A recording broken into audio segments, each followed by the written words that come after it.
It's Tuesday morning. Don't have many more of these to go. This is probably the second to last one. I've gotten some really good emails and questions about the final paper, so I just want to sort of give you an update where we are. I'm not going to read or even look at any of the papers until the due date. So even if you submitted a paper now, if you want to go back, edit it, tweak it a little bit, that's fine. I'm going to look at your latest submission, and that's going to be after the due date. So don't feel like, oh, I've already submitted, I can't do anything about it. No, you can submit another draft if you want. So like I said, I'm not going to touch it till the due date. A couple things about your topics, etc. Find a topic that you care about. I think that'll make the paper flow a little bit better.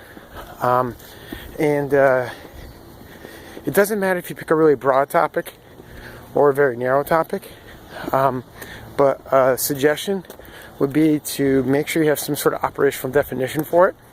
For instance, if you're going to look at exercise and health, you should have an operational definition of what you mean by health.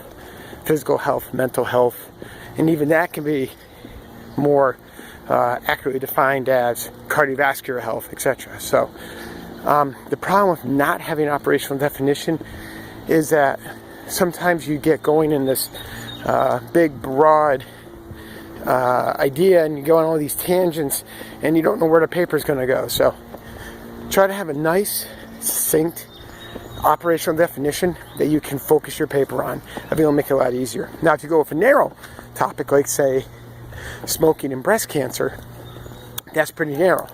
But again, understand what you're defining by breast cancer in terms of mortality rate, prevalence, etc. So I think the more you can structure a definition around your position, it'll just make the whole paper flow easier. Now, how long does the paper have to be?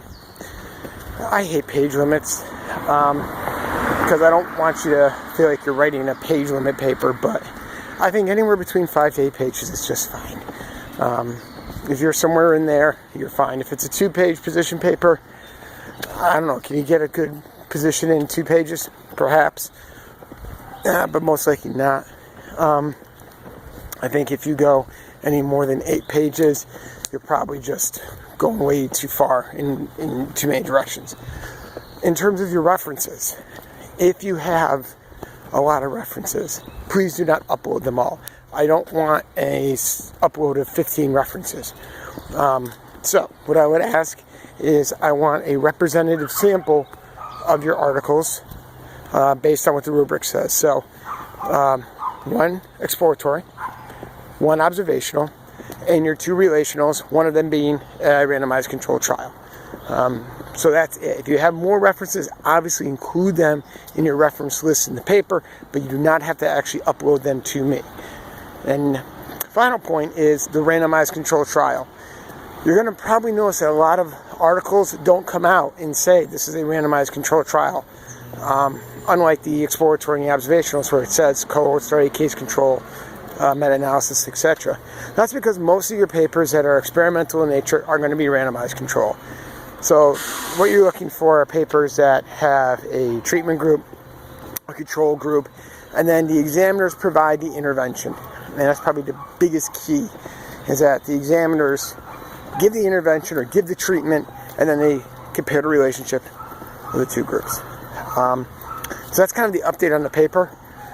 If you have questions, comments, concerns, please email me. I've been trying to answer and talk to as many people as possible who have questions about the paper. So that's that moving forward. I will be posting sort of a review video this week covering all the nuts and bolts of what we've gone over in preparation for the final exam. And I'll get that out probably Thursday of this week. I'll get that posted. Just go back over basic definitions and that type of stuff.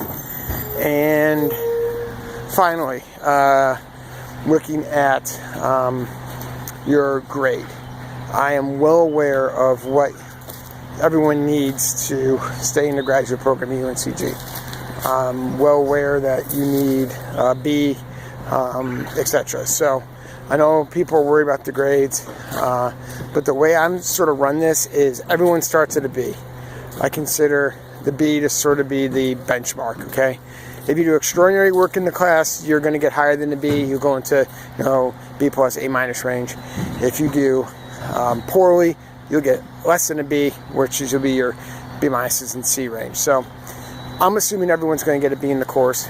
I'm assuming everyone's going to do what is asked of them, and they're going to put out graduate level work. And if you're not putting out graduate level work, that's when you don't get the B. But I am fully aware of the expectations, the needs, and the requirements. So even if your numerical grade right now in Canvas is showing less than a B, don't worry about that, okay?